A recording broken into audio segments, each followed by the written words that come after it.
am rolling. Okay, now we're going to applique this strawberry to the black background. So thread a crewel needle, nice and pointed, with a large enough hole for your wool thread. This is red wool and red thread to match.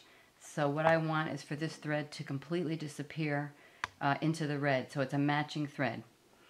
I secure the tail with a knot. I use the quilter's knot. If you don't know this knot, I recommend that you learn it.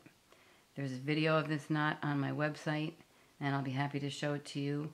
So learn it, because it's just an amazing tool when you are doing hand sewing, to have that knot in your mental inventory.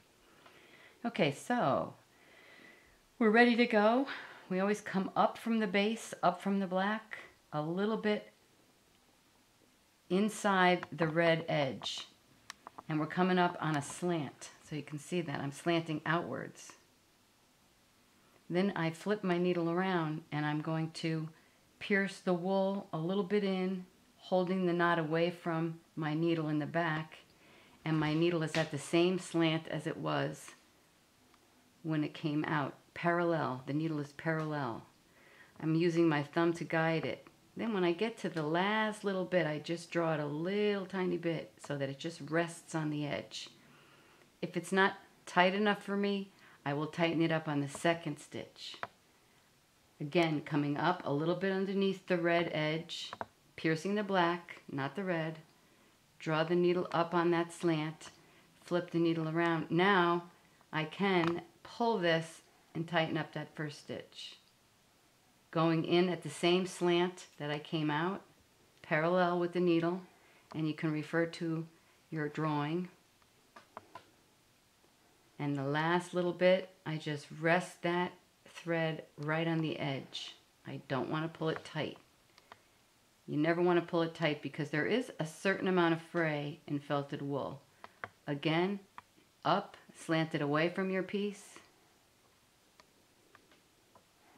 and then down, slanted into your piece. Keeping your thumb to prevent any knots from happening. When you get to that last little bit, you just pull it slightly so it rests on the edge. Sometimes you might want to go in there and straighten it out. Keep your thread short enough so that you draw up only once.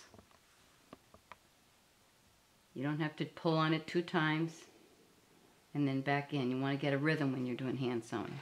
I always use a stab stitching motion when I'm doing the tack stitch on wool, unlike traditional applique where it's much more of a sewing motion. Use a very light touch. That's the most difficult thing for people in learning this technique, especially those of you who have done a great deal of counted thread. Don't pull your work tight. You have to have a light hand. Again, I use my thumb to prevent it from knotting on itself, and that last little bit, just gently pull. And that's my trick. And once this is appliqued all the way around and the basting stitches are removed, you will see that this will puff up just like a little puffed strawberry.